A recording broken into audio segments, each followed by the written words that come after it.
過去の地球に調和と感性を何よりも大切にしていた文明が存在し、その後、崩壊して海に沈んだという話があるのをご存知でしょうか。こんにちは、アリアです。今回は、レムリアという太古の地球に存在したとされる文明についてお話ししていきます。後半では、崩壊の真相や以前お話ししたアトランティスとの関係にも触れていきます。レムリア、それはアトランティスよりもさらに古く、地球上に栄えていた精神性の高い文明です。科学や技術ではなく、魂や意識の進化を中心に置いた暮らしが営まれていました。文明のピークは数万年前とされ、今の私たちの歴史には記録がほとんど残されていません。けれど、魂の深い記憶として、レムリアに惹かれる人たちが、今、世界中で増えてきています。レムリア文明は、広大な大陸に点在する共同体によって構成されていました。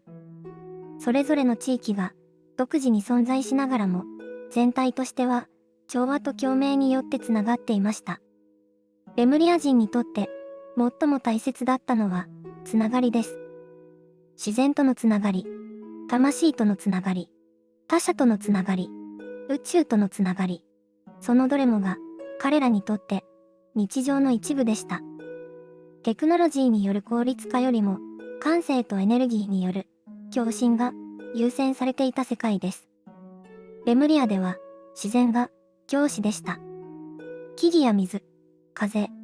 火、それぞれに意志があり、声があると信じられていました。実際、彼らは自然界のあらゆる存在と共に生きることを当たり前としていました。彼らの建築物や住まいもまた自然の中に溶け込むように設計されていました。石や木、水晶などを用いた建築は波動の共鳴を考慮して配置されていたと言われています。装飾や便利さではなく、エネルギーの流れが最優先されていたのです。また、音や色、香りといった感覚的要素も重視されていました。それぞれが魂と共鳴し、内なるバランスを整える手段として使われていたからです。日常生活には儀式的な要素も多く含まれていましたが、それは宗教的というよりは自然とつながるための通路のようなものでした。例えば、朝日を浴びながら深く呼吸を整えることも一つの儀式でしたし、季節ごとの植物を使った浄化や癒しの実践も日常の一部でした。それほどまでに生活と精神性が切り離せない文明だったのです。レムリア人の社会構造は非常に特徴的です。現代のような階層社会ではなく、フラットな集合意識に基づいた共同体が基本でした。その中には役割はありましたが、上下関係はありませんでした。例えば、長老的な存在や神官的な役割の人たちはいましたが、それは命令や支配のためではなく、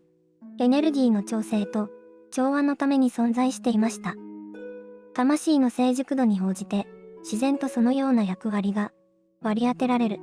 そこには、選ばれたというより、調和したという感覚があったようです。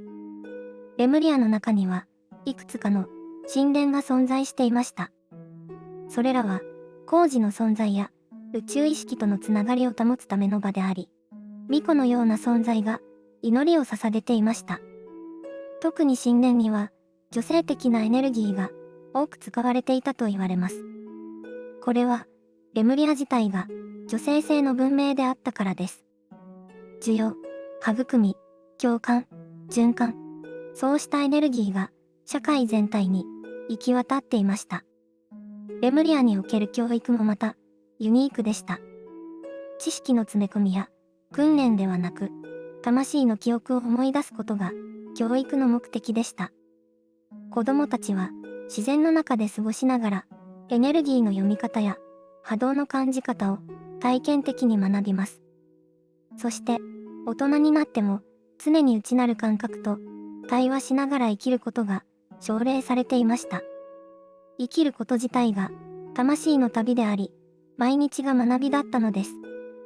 彼らはまた、テレパシーや直感を通じて、コミュニケーションをとっていたとも言われています。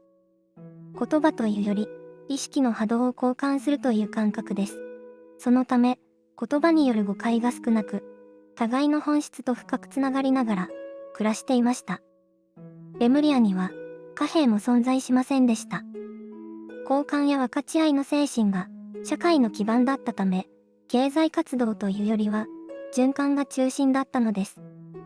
必要なものは、必要な時に現れ、与えることが、受け取ることと同じ意味を持っていました。病や不調も、単なる体の問題ではなく、魂からのメッセージとして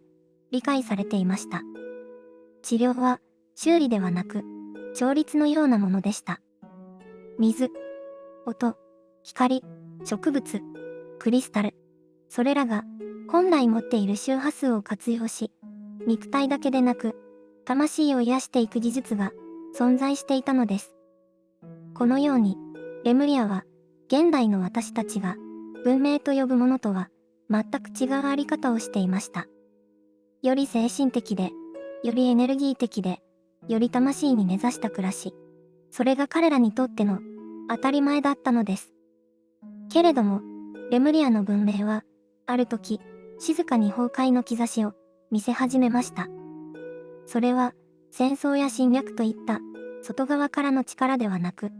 文明そのものの内側から起きた変化でした。当初は調和と循環で保たれていたレムリアの社会も次第に魂の進化段階の違いが浮き彫りになっていきます。多くの人々が平和と感性に生きる中で一部の魂たちは新しい段階の学びへと進もうとしていました。個としての意志、探求心、思考力の発展。それらは悪ではなく次なるステージへの方がでもありました。けれど、その変化が進むにつれ、文明全体のエネルギーは、純粋な共鳴から少しずつ、ズレを見せ始めます。集合意識が微細に揺れ、エネルギーのバランスが崩れていったのです。それはやがて、自然との共鳴にも影響を及ぼしました。レムリアでは、文明全体が地球の波動と密接に連動していたため、内なる揺れは、大地や海の動きにも反映されました。その結果として起きたのが、大規模な地殻変動と海面上昇、すなわち、大陸の沈下です。けれどこの崩壊は、偶然や外的要因ではなく、計画された出来事だったとも言われています。魂たちの進化のタイミングに合わせて、この文明は、その役割を終えようとしていたのです。ただし、その終わり方は、多くの魂にとって予想を超えたものでした。事前に兆しを感じ取っていた人々は一部に過ぎず、大半の人々は突然の変化に戸惑い、恐怖を抱きました。この時、多くの魂に深く刻まれたものがあります。それが魂のカルマとして今も残っている痛みです。このカルマは大きく分けて3層に分類されます。まず一つ目は、一般市民層に残った恐怖の記憶です。突然足元が崩れ、家族と引き裂かれ、愛する人と別れなければならなかったこと。死に際して何もできず、ただ流されるしかなかった記憶。この恐怖と無力感は、今世において、理由のない不安、自然災害への過剰な恐れとして、表面化することがあります。次に、中堅層、つまり社会を支えていた人々が抱えたのは救えなかった罪悪感でした。人々に知らせるべきだった。もっと早く避難を促すべきだった。けれど間に合わなかったという悔しさ。この記憶は今世で人を助けようとするのにうまくいかない苦しみや責任感の強さ、自己犠牲傾向として現れることがあります。そして3つ目は当時の上層部、つまり長老や神官のような役割の魂たちが背負ったカルマです。彼らは文明の終わりを薄々感じていたにもかかわらず、それを止める手立てがなかった。彼らにとっての苦しみは導く立場にありながら守れなかったという深い喪失と無念です。その記憶は、今世で、人前に立つことへの恐れや、指導する立場に立てない苦しさとして、現れることもあります。このように、レムリアの崩壊によって、魂たちに刻まれた記憶は、ただの歴史ではなく、今を生きる私たちの中にも、息づいているものなのです。その魂たちは、その後、どこへ向かったのでしょうか。レムリアの大陸が沈んだ後、一部の魂は、地球上の各地に転生していきました。ハワイ、南米、日本。特に、日本列島には、レムリア的エネルギーを引き継ぐ魂が、多く転生したと言われています。これは、日本の自然崇拝や、共同体意識、女性的な価値観の中に、その精神性が、今も残っていることからも伺えます。また、一方で、これらの魂は、もう一度この地球で、愛と調和の世界を築くために、戻ってきたとも言われます。そのため、今の時代に生まれている多くの人が、無意識のうちに、生きづらさや、不調和に、敏感なのです。それは、過去の文明の痛みを知っているからこそ、そして、再び同じ過ちを繰り返したくないという、深い記憶から来ているのかもしれません。ここで、アトランティスとの関係にも、触れておきましょう。レムリアとアトランティス。この、二つの文明は、同時期に存在していたとも、レムリアの崩壊後に、アトランティスが、隆盛したとも言われています。どちらにせよ、この二つの文明は、魂の学びの方向性において、対照的な側面を持っていました。レムリアが、精神性と感性を重視したのに対し、アトランティスは、理性と科学技術を重視した文明です。レムリアでは、共鳴と調和が優先されたのに対し、アトランティスでは、創造と進化が価値とされました。どちらが優れているわけでもなく、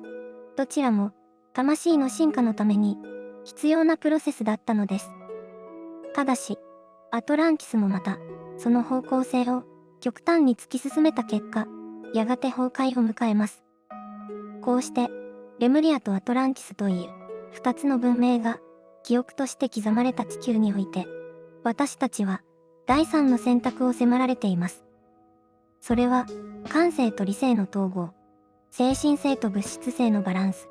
そして、魂として生きることと、地上で現実を生きることの融合です。今、地球に生きる多くの魂たちは、そのために、再び集まってきているのかもしれません。過去に築かれた理想郷。それは、もう一度、思い出されることで、再構築される。けれどそれは、全く同じ姿ではなく、今の私たちだからこそ、築ける新しい形になるでしょう。レムリアの魂たちは、今、再び目覚め始めています。自分の中の、深い部分から、湧き上がる感覚。なぜか、涙が出るような懐かしさ。説明のつかない優しさや、調和を求める気持ち。それらすべてが、レムリアからの記憶の断片かもしれません。そしてあなたが、その記憶に触れたとき、もう一度、この地上に、本当の優しさを取り戻す旅が始まります。これは、過去の神話ではありません。今もなお続いている、私たち自身の物語です。この物語に惹かれるあなた自身が、すでに、その記憶と深く関わっている存在なのかもしれません。最後まで見てくれて、ありがとうございました。また、次の動画でお会いしましょう。